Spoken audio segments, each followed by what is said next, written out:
నమస్కారం. సిటీ న్యూస్కి స్వాగతం. నేను వి రామచంద్.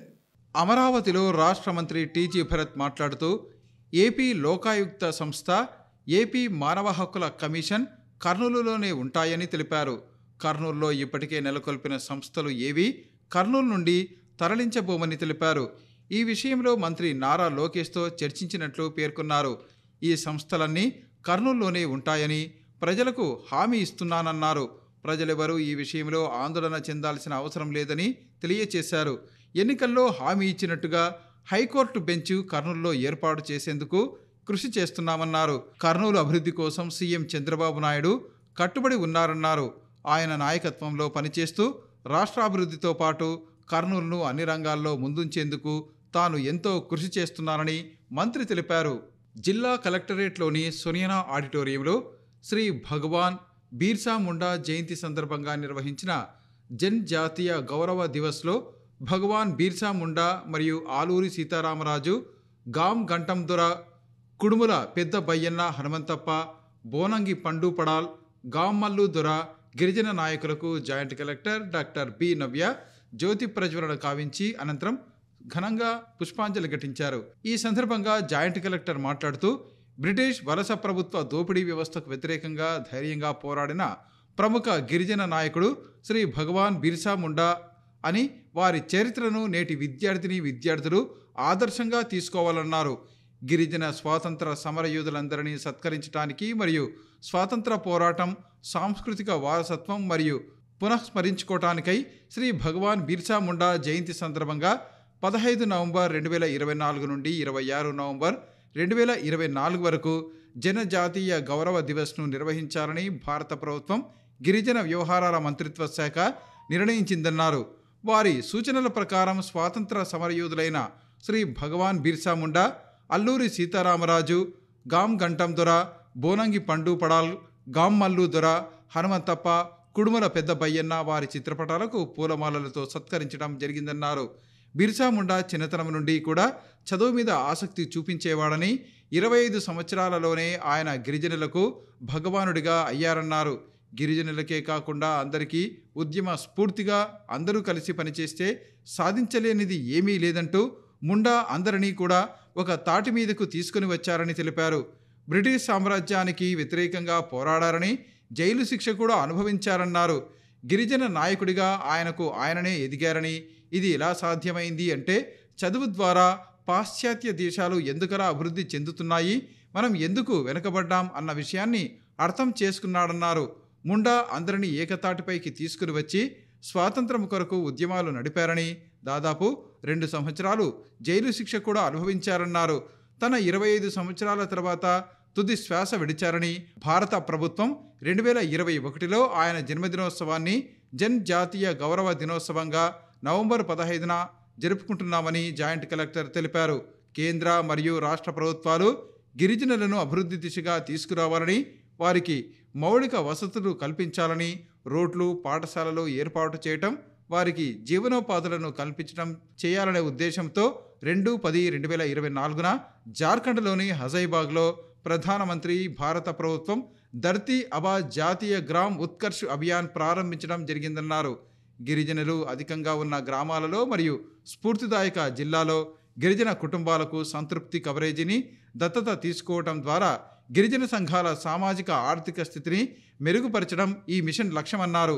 గిరిజనులకు సంబంధిత శాఖల ద్వారా అందించే సంక్షేమ పథకాలు గిరిజనులకు అందేలా చూడవలసిన బాధ్యత ఆయా శాఖలపై ఉందని జాయింట్ కలెక్టర్ అన్నారు. జిల్లాలోని గిరిజన సంక్షేమ సంఘాల నాయకులు స్వాతంత్ర సమరయోధులైన శ్రీ భగవాన్ బిర్సా ముండా గురించి మరియు వారు చేసిన పోరాటాలను గురించి కొనియాడారు. ఈ కార్యక్రమంలో జిల్లా గిరిజన సంక్షేమ మరియు సాధికారిక అధికారి రంగలక్ష్మి, గిరిజన నాయకులు, ఇతర అధికారులు, వివిధ పాఠశాలల విద్యార్థులు మరియు సిబ్బంది పాల్గొన్నారు. బిర్సా ముండా జయంతి శుభాకాంక్షలు తెలియజేస్తున్నాను. భగవాన్ బిర్సా ముండా 1875వ సంవత్సరంలో బెంగాల్ ప్రెసిడెన్సీలో అహుగటు అనే ఒక చిన్న గ్రామంలో ఆయన జన్మించారు. చిన్న వయసు నుంచి కూడా చదువు మీద ఆయన మంచి ఆసక్తి చూపించడం అనేది మనం ఆయన జీవిత చరిత్రలో గమనించాలి. ఆయన జీవించి ఉన్న కేవలం 25 సంవత్సరాల వయసులోనే ఆయన ఆశువులు బాయడం జరిగింది. అంత చిన్న ఆయువులో కూడా ఆయన సాధించిన ఘనత చూస్తే ఆయన మనకందరికీ కూడా ఆదర్శప్రాయుడు అందువల్లనే అయ్యారు. 25 సంవత్సరాల జీవిత కాలంలో ఆయన ఎంతో సాధించి గిరిజనులందరికీ కూడా ఒక భగవాన్గా ఆయన కొలిచే ఒక మహోన్నతమైన వ్యక్తి అయ్యారు. గిరిజనులకే కాదు, మన నవ సమాజంలో ఉన్న ప్రతి ఒక్కరికి కూడా ఉద్యమ స్ఫూర్తి, అలాగే అందరూ కలిసి పనిచేస్తే సాధించలేనిది ఏదీ లేదు అని ముండాలందరినీ కూడా ఒక త్రాటి మీదకి తీసుకొచ్చి ఆయన గిరిజన ఉద్యమం జరిపారు. బ్రిటిష్ సామ్రాజ్యానికి వ్యతిరేకంగా పోరాడారు, జైలు శిక్షణ అనుభవించారు.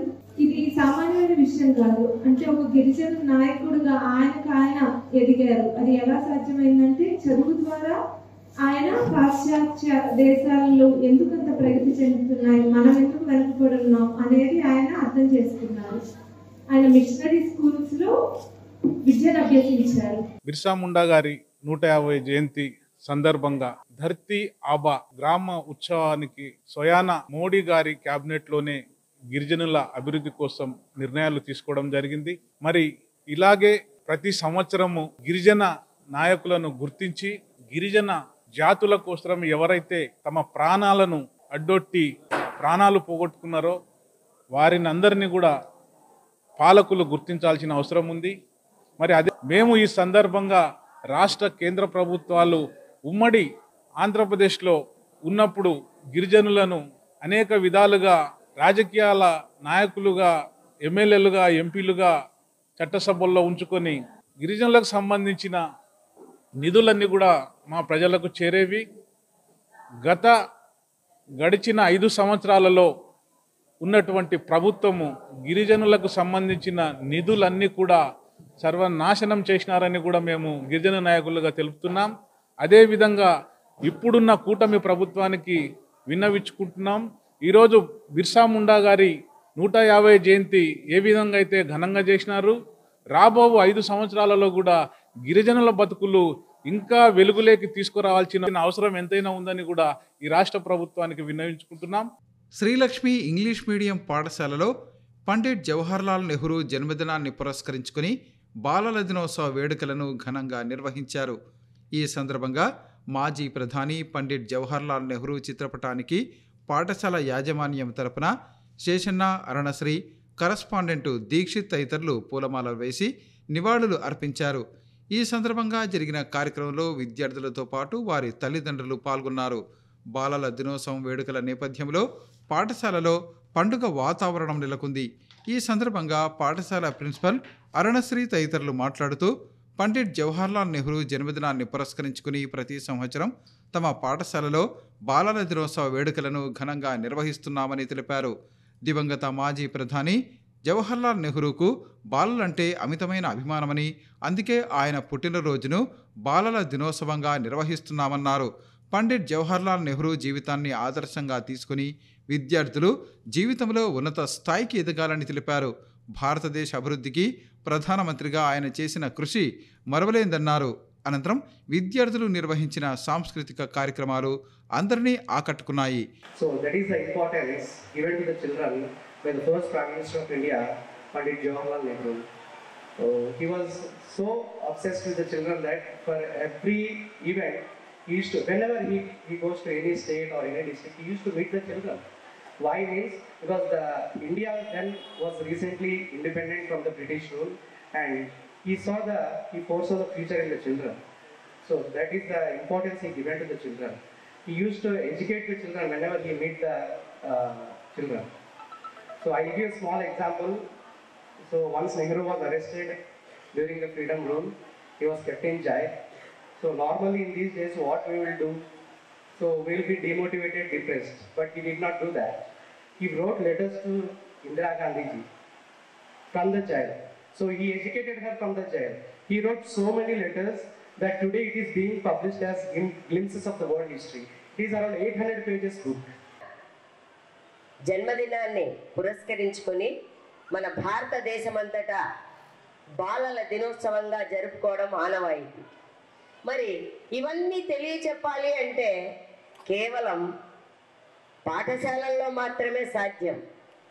మీరందరూ కూడా మీ పిల్లల్ని ఎంతో ఉన్నతమైనటువంటి స్థానాల్లో ఉండాలని చెప్పేసి ఆశించేటువంటి వాళ్ళు. ఒక్కటి విలువైనటువంటి విద్యను ఖచ్చితంగా మీ పిల్లలకు అందిస్తామని మేము హామీ ఇస్తున్నాం.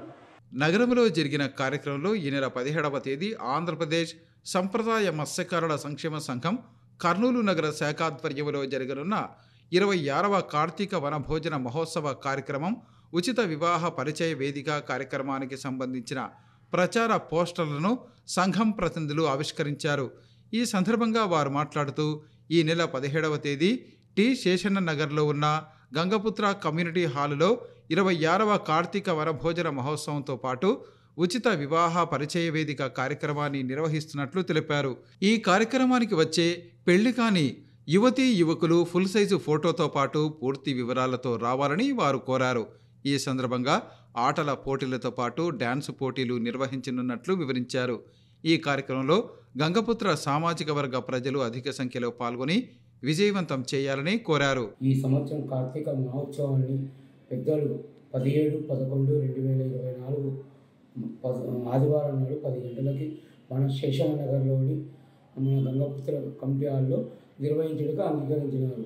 కావున మన కుల బంధువులు, బంధుమిత్రులు అందరూ పెద్ద ఎత్తున హాజరై ఈ కార్యక్రమం విజయవంతం చేయవలసిందిగా కోరడమైనది.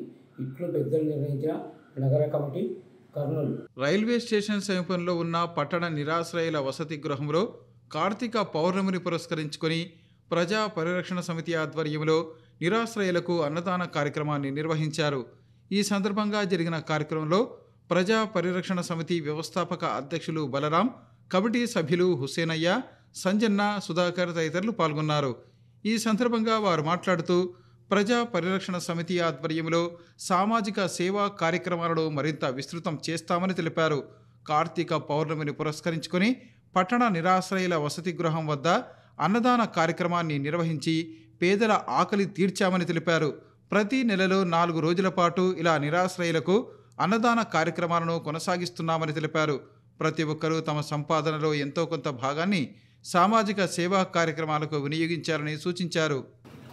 ఈరోజు ప్రజా పరిరక్షణ సమితి ఆధ్వర్యంలో కార్తీక పౌర్ణమి సందర్భంగా ప్రతి నెలలో 4 సార్లు అన్నదాన కార్యక్రమం చేపడుతున్నటువంటి రొద్దిపల్లె హుసనయ్య, ప్రజా పరిరక్షణ సమితి సంఘ సంస్కర్త, వాళ్ళ టీము సంజన్న, సుధాకర్ అందరూ ప్రతి వీక్లీ ఆటోలో అన్నం తయారు చేసుకుని వచ్చి ఈ యొక్క రైల్వే స్టేషన్లో, బస్టాండ్లో అనాథలకు మొత్తం అన్నదాన కార్యక్రమం చేపట్టడం అనేది చాలా గొప్ప విషయం.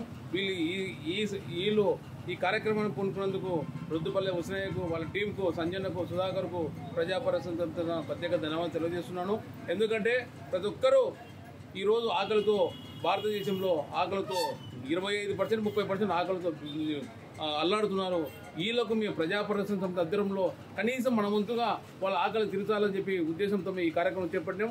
ఎవరైనా సరే పుట్టినరోజు వేడుకలు అయితేనేమి, అదే వర్ధంతి వేడుకలు అయితేనేమి, ఇలాంటి అనాథలకు అన్నదాన కార్యక్రమం చేపట్టాలని చెప్పి కర్నూలు నగర ప్రజలకు ప్రజా పరిరక్షణ సమితిని పిలుపునిస్తున్నాం. ఈరోజు మేము ప్రజా పరిరక్షణ సమితిలో నేను కమిటీ నంబర్ని, మా సార్ గారు, లాగారు బలరాం సార్ గారు పెద్ద మాకి, మేము ప్రతి నెలలో 4 సార్లు అన్నదాన సేవా కార్యక్రమం చేస్తాము. అది లాయర్ల దయ కావచ్చు, మాకు చాలా మంది వాళ్ళకి తోచిన కాడికి ఫండ్ చేస్తే కూడా తీసుకుంటాం. ఒకవేళ ఏకున్నా మా సొంతంగా చేస్తాం. మేము చెప్పేది ఏమనగా ప్రతి మనిషిని ప్రేమించండి. ఎంత డబ్బు ఇచ్చినా ఎవరికి సాలనరు. బుక్కడి అన్నం మనం పెట్టామనుకో, ఎంత కోటీశ్వరుడైనా రోడ్డు మీద అనాథైనా అంత అన్నం పెడితే సాలంటాడు. కోట్లు ఇచ్చినా వద్దనరు. దయచేసి మన సాటి మనిషికి కాస్త అన్నము దానధర్మం చేయాలని, వస్త్రాలు అయితేనేమి, అన్నం అయితేనేమి ప్రతి ఒక్కరికి సేవ చేయాలని కోరుకుంటున్నాను. మానవ సేవే దైవ సేవ. శ్రీమన్నారాయణని సేవించినట్టుంటది. ప్రతి మనిషి అన్నదానం చేయాలని ప్రతి ఒక్కరిని కోరుకుంటున్నాను. జై శ్రీరామ్, జై భారత్. నగరంలో జరిగిన కార్యక్రమంలో ఈ నెల 18వ తేదీ కోల్స్ కళాశాల మైదానంలో జరగనున్న మాదిగల ఆత్మీయ సమ్మేళన సదస్సుకు సంబంధించిన ప్రచార కరపత్రాలను మాదిగ లాయర్స్ ఫెడరేషన్ ప్రతినిధులు ఆవిష్కరించారు. ఈ కార్యక్రమంలో మాదిగ లాయర్స్ ఫెడరేషన్ ప్రతినిధులు రవికాంత్ ప్రసాద్ మాదిగ, ప్రభాకర్ మాదిగ, పుల్లయ్య మాదిగ, చంద్రుడు మాదిగ, రవిప్రకాష్ మాదిగ తదితరులు పాల్గొన్నారు. ఈ సందర్భంగా వారు మాట్లాడుతూ దేశ అత్యంత న్యాయస్థానం సుప్రీంకోర్టు ఆగస్టు 1వ తేదీ ఎస్సీ రిజర్వేషన్ల వర్గీకరణపై ఇచ్చిన సానుకూల తీర్పును రాష్ట్ర ప్రభుత్వాలు అమలు చేయాలని కోరుతూ ఈ నెల 18వ తేదీ కోల్స్ కళాశాల మైదానంలో మాదిగల ఆత్మీయ సమ్మేళన సదస్సు ఏర్పాటు చేస్తున్నామని తెలిపారు. ఈ కార్యక్రమంలో మాదిగ రిజర్వేషన్ పోరాట సమితి వ్యవస్థాపక అధ్యక్షులు మందకృష్ణ మాదిగ ముఖ్య అతిథిగా పాల్గొంటున్నారని వివరించారు. ఈ నెల 18వ తేదీ మధ్యాహ్నం 2 గంటలకు ఈ కార్యక్రమం ప్రారంభమవుతుందని తెలిపారు. ఇందులో భాగంగా జిల్లా కలెక్టర్ కార్యాలయం నుంచి రాజ్విహార్ మీదుగా కోల్స్ కళాశాల మైదానం వరకు భారీ ర్యాలీ నిర్వహించనున్నట్లు తెలిపారు. ఈ కార్యక్రమంలో జిల్లాలోని మాదిగ సామాజిక వర్గానికి చెందిన అందరూ పెద్ద సంఖ్యలో హాజరై విజయవంతం చేయాలని కోరారు. 1వ తారీఖున భారత ఉన్నత న్యాయస్థానం సుప్రీంకోర్టు ఎస్సీ ఏబిసిడి వర్గీకరణ విషయంలో తీర్పు వచ్చిన సందర్భంగా ఎంఆర్పిఎస్ వ్యవస్థాపకుడైనటువంటి మందాకృష్ణ గారు ఈ వర్గీకరణ సుప్రీంకోర్టు జడ్జిమెంట్ అమలు పరచాలనే ఉద్దేశంతోన 2 తెలుగు రాష్ట్రాల్లో జిల్లాల వారీగా మరి ఈ ప్రభుత్వాలు చేస్తున్నటువంటి ఆలస్యం పైన మాదిగల ఆత్మీయుల సమ్మేళనం అని చెప్పి సదస్సులు జరుగుతూ ఉన్నాయి. అందులో భాగంగా రేపు 18వ తారీఖు కర్నూలు పట్టణంలో కోల్స్ కాలేజ్ నందు మరి మాదిగల ఆత్మీయ సమ్మేళన సదస్సు జరుగుతుంది. ఈ సదస్సుకు మరి ముఖ్యంగా మేధావులైనటువంటి న్యాయవాదులు మరి ఈ కోర్టు తీర్పు అమలుపరచుటకై ఈ రాష్ట్ర ప్రభుత్వాలపైన ఒత్తిడి తెచ్చి మనం ఏదైతే సుప్రీంకోర్టు తీర్పు ఉందో ఆ తీర్పును అమలు చేసే విధంగా మరి మాదిగలంతా ఐక్యతంగా ఉండి మరి ఆత్మీయ సదస్సు పెట్టుకొని ఈ ప్రభుత్వాలపైన ఒత్తిడి తెచ్చి ఏ కోర్టు అయితే మనకు ఉన్నత న్యాయస్థానం తీర్పు ఇచ్చిందో మరి జాతి సంక్షేమం కోసం అమలుపరిచే విధంగా అందరూ సమిష్టిగా ముందుకు పోవాలనేదే ఇదొక సదస్సు. ఇవి ఈనాటి సిటీ న్యూస్. తిరిగి రేపు ప్రసారం అయ్యే సిటీ న్యూస్లో మళ్ళీ కలుసుకుందాం. అంతవరకు సెలవు. నమస్కారం.